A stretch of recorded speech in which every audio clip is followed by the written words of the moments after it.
The Paladin, the counterpart to the Horde exclusive Shaman, and one of the classes with the most fanatical fan bases. From Tyrion Fordring to Uther the Lightbringer, deeds of this class have been ingrained into World of Warcraft from the very beginning. Though during World of Warcraft Classic, the Paladin was often resigned to a healer role during the endgame, the far more leveling focused hardcore challenge opens up new paths of viability for this light-wielding warrior. Today, we check out the Paladin in hardcore WoW. But before we go on, a quick word from today's sponsor, Call of Dragons. Call of Dragons is a multiplayer fantasy strategy game that combines elements of exploration, building, and real-time strategy. In Call of Dragons, you will face mighty behemoths alongside your allies in huge-scale battles. Master each behemoth's attack pattern to emerge victorious. The battlefield can change in an instant, so using a diverse array of units strategically is super important.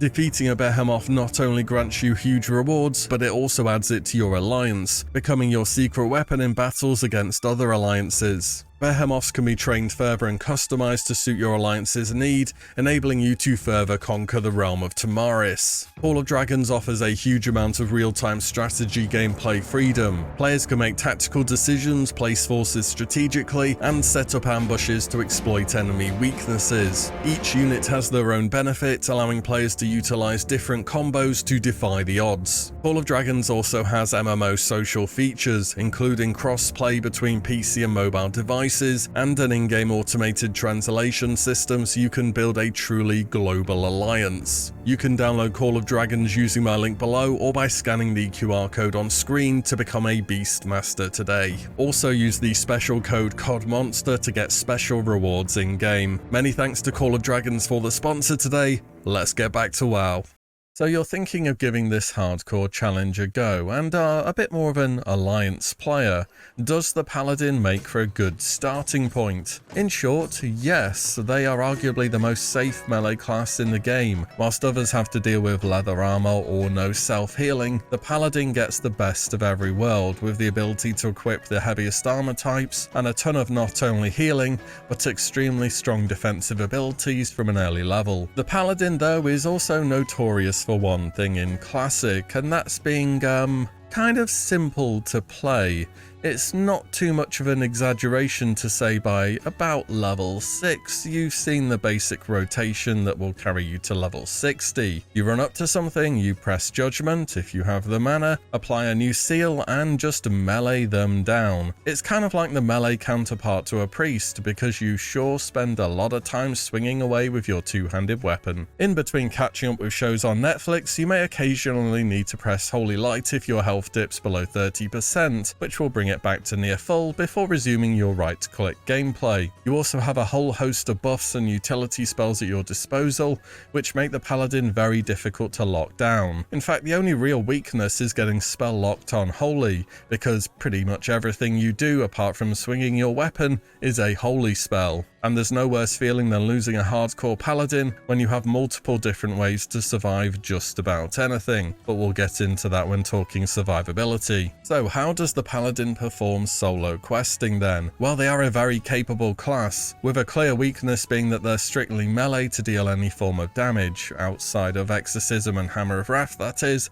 the Paladin needs to be toe-to-toe to stay in the fight. Against undead, you do gain extra benefits from some parts of your toolkit. You're one of the few classes in the game that can hard CC undead with a fear effect from Turn Undead. Holy Wrath hits nearby undead or demons for heavy holy damage, but it does cost a bunch of mana, as well as having a 2-second cast time and a 1-minute cooldown. The cast time tends to be a bit of a problem here. The whole point of the spell is to hit a lot of targets, and spell knockback can make that hard. Exorcism spices up the right-click action when facing undead or demons, instantly hitting them for moderate damage. But it doesn't guarantee crit in Classic, by the way, that's a Wrath of the Lich King thing. It can be used mana allowing when leveling, but it's certainly not a button that you can afford to press off of cooldown. Paladins in Classic also technically have an execute in Hammer of Wrath, but Wow, this ability kind of sucks. It deals holy damage, which doesn't scale with your strength. It has a 1-second cast time, so you're vulnerable to getting interrupted and knocked back on your cast. Oh, and when you cast a spell, it force resets your melee swing timer. I remember in TBC playing a rep paladin, the tier 6 force set increased the damage on Hammer of Wrath, and it was still completely unusable because it reset your swing time. And it also costs so much mana, you could half the mana it costs and it would still be questionable. It's pretty much only ever used if a target has to die before they chain pull, or if you're gonna sit down and drink anyway. Anyways, back on track. When playing solo against elites, the paladin is very strong for reasons that are going to be well mentioned many times throughout the video. They wear either mail or plate armor, have strong healing, and tons of defensive abilities. Whilst you aren't exactly bursting down enemies in a matter of seconds, they aren't doing that to you either, and when fights go long, the paladin tends to come out on top. In terms of solo play, the paladin is self-sufficient for a melee class, and one that can find a ton of success in this area of gameplay. And when you group up, they only get better. In a group setting, the paladin's full toolkit of utility is unleashed, as well as them now having more viable options when it comes to how you want to play the game. In fact, many would say paladins are the difference maker, as for why Alliance is seen as the better performing faction during the endgame of PvE in WoW Classic. Just remember, in Classic, your blessings only last for 5 minutes, and you better believe Mr. Warrior DPS God X is going to ask for a new might every 5 minutes, like he's trying to 99 pass in Scarlet Monastery or something. Also, fun fact, up to patch 1.9 in original vanilla WoW, that's AQ40, the 15-minute greater blessings that buff everyone of the same class did not exist, and paladins in raids would unironically spend most of their time applying 5-minute blessings to individual players. Also, you can only have one blessing active at once. Things such as Blessing of Freedom or Protection are also, well, blessings, so you have to rebuff someone after having used a utility blessing on them. I played a Holy Pala early on during raiding in WoW Classic, and I remember this all too well. But this is more endgame stuff, isn't it?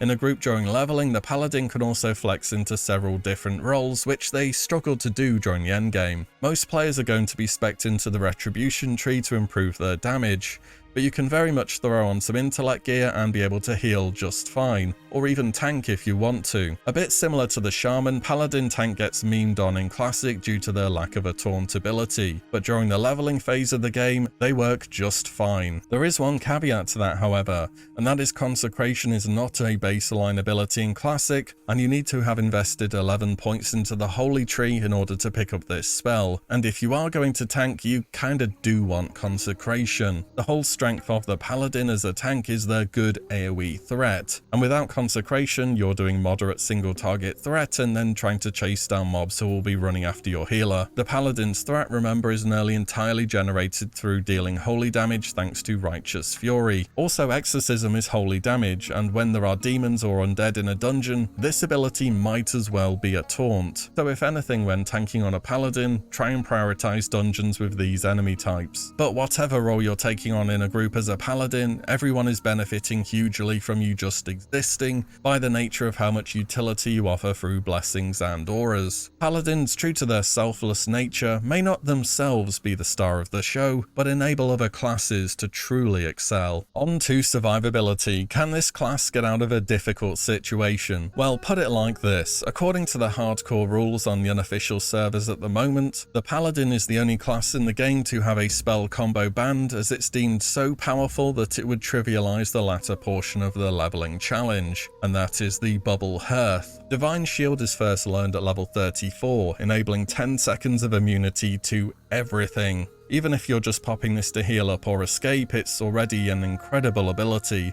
Imagine Ice Block for 10 seconds, but you can still move and act during it. But you cannot guarantee Bubble Hearth with rank 1 Divine Shield. The global cooldown is 1.5 seconds, of course, so you need 11.5 seconds to pull off this maneuver. It is doable at rank 1, by the way, you just need an enemy with a slow enough attack speed and to time it correctly. But once you get rank 2 Divine Shield at level 50 and its duration is increased to 12 seconds, It's a guaranteed escape from any situation the game throws at you, and that is undeniably extremely powerful. I mean, getting to 50 in hardcore is already an achievement, and most people don't do that in the first place, but still. I should also mention there is a spell with a different name, not to be confused with Divine Shield, called Divine Protection. You get ranks of this at level 6 and 18. Similar to Divine Shield, they make you immune to all attacks for 6 and 8 seconds respectively, but you cannot attack while they are active, and they are both purely defensive in nature. Divine Shield is a direct upgrade from Divine Protection. You know what else Paladin gets which is totally absurd? A Lay on Hands. A 1 hour cooldown ability which uses all of your remaining mana to restore 100% of your maximum health. And you get this ability at level 10, gaining a second health bar once per hour. That is pretty good. It can be used on allies too. You get Hammer of Justice too, stunning enemies for up to 6 seconds on a 1-minute cooldown. Paladins might not have a spell interrupt, so this is what you get instead. Blessing of Freedom makes you immune to movement impairing effects. There are very few ways to escape routes such as physical nets in the game, so this is a great thing to have. Blessing of Protection is good if you're caught without bubble up, it makes the target immune to physical damage, and you also get Cleanse, which removes magic, disease, and poisons in one button. That's the majority of the debuffs you have to worry about to just gone in one button. You can even throw a Judgment of Justice on a low health enemy that runs in fear to stop it from chain pulling. This interaction is very rarely used, but in a dungeon with high mob density, such as the Stockades, this can be a good thing to keep in mind. The Paladin is built to be a defensive fortress to break through, very much putting offensive capability second. On to talents then. Where is it best to invest your points? I think it can depend on what you want out of your Paladin. The way I see it is there are two main options, one that's more safe and allows you to tank group-based content, and the other that's more focused on damage and solo play. The big difference between the two builds is the priority with which you pick up Consecration. Here's the first build, for example, where up to level 20 you're speccing into the Holy Tree despite not being a healer.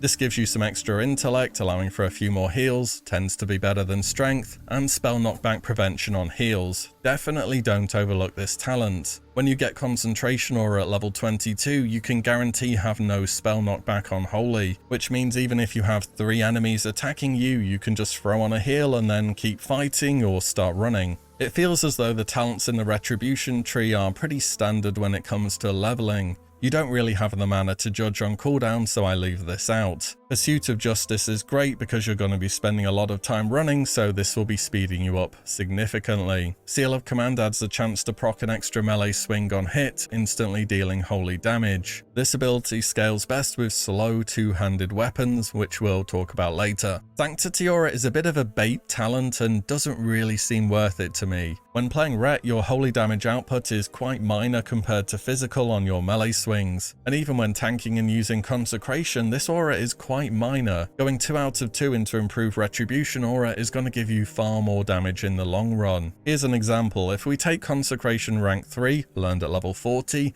it does 192 damage, so Sanctity Aura is adding about 19 extra damage over its duration per enemy hit. Retribution Aura rank 3, learned at level 36, does 12 damage baseline. If we add on improved Ret Aura, it's now doing 18 damage. So for Ret Aura to be better than Sanctity here, a mob has to hit you 4 times or more, and that's going to happen pretty much every single combat ever. Also, Retribution Aura scales super hard if you're against fast attacking enemies, so basically go Ret Aura. After that, it's down the tree into Vengeance, and finally you pick up Repentance, giving the Paladin another way to interrupt human enemies, or just giving themselves a chance to heal up. In the Protection tree, don't really have too much to say about this. You always go Readout here because you're using Retribution Aura, and bonus hit chance is very nice to have. The alternative build really isn't all that different, it just goes into Retribution first and picks up Consecration way later. It's not like you're going to be using Consecration out of dungeons all that much anyway, it costs a lot of mana for what it does, and it's really about the threat generation, not the bonus damage. Also, as a side note, if you did want to heal dungeons while leveling, it should be fine even if you aren't prioritizing going full out into the Holy Tree. Save up gear that has intellect early on, train your ranks of Flash of Light and Holy Light, and just go for it. Even without some of the key holy talents, they're still a good enough healer for leveling content. On to abilities, what to level and what to skip. So on the graphic here, green is a level where possible, yellow is optional or don't level fully, and red is avoid. The majority of the things that paladins can do tend to be useful and worth putting points into, so there's going to be a lot of green here. A big benefit to playing the paladin is of course the fact you get a mount for free the moment you hit level 40. That's going to save you a ton of gold and ensure you always have the money to level up your spells. At level 60 there is a big quest to get your charger. This one is not free however, and it would actually be very impressive to see on a hardcore character since it involves a lot of late game dungeon content and gold farming.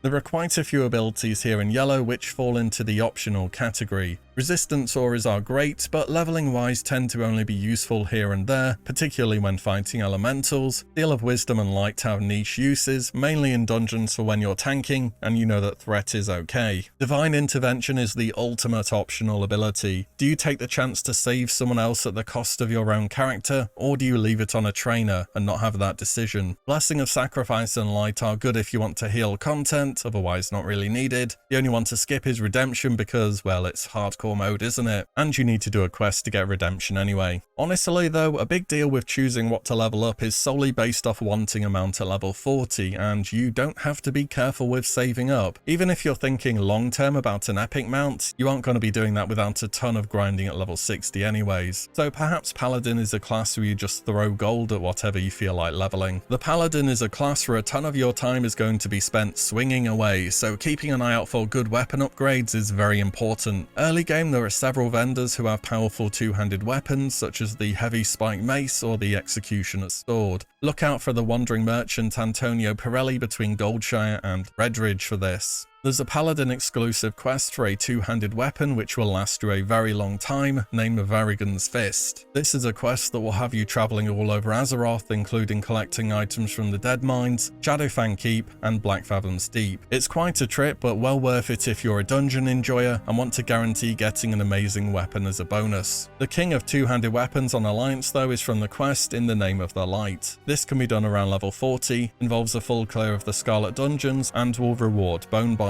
This weapon has a great 3.4 speed, tons of strength, and a nice bit of stamina too. You can very much use this until near enough level cap if you don't manage to find an upgrade from dungeons. Definitely go out of your way to get this one done. On to macros and add-ons then. For macros, you want something to swap to a shield and one-hander, and then back to your two-hander. Even if you aren't tanking dungeons, shields are free mitigation that you should use when running away. You also want start attack somewhere in your rotation to ensure you're hitting enemies as soon as possible. There is a start attack function built into Judgment, but you don't always use that at the start of a fight. It's up to you where it goes, but put it somewhere. The Paladin has tons of utility, and I like mouse over macros so I don't have to change my main target. This macro will target the Paladin if no friendly unit is eligible, or an ally if you have them mouse overed. You can apply this to blessings, cleanse, and so on. For add-ons, there's only two things I would want on the Paladin. First of all, a swing timer. The main reason I would want this is to know when to time heals, so I can begin the cast just after a swing and not in the middle of one. Second, of course, is Pally Power. If you ever do dungeon or just group content in general, this makes tracking blessings on your allies not completely terrible. It's also a mini reminder to keep blessings active on yourself. I mean, they only last 5 minutes, so it's easy to forget. And that is the Paladin in hardcore classic WoW. I think the Paladin lends themselves well to both solo and group situations and can fully explore their entire toolkit during leveling,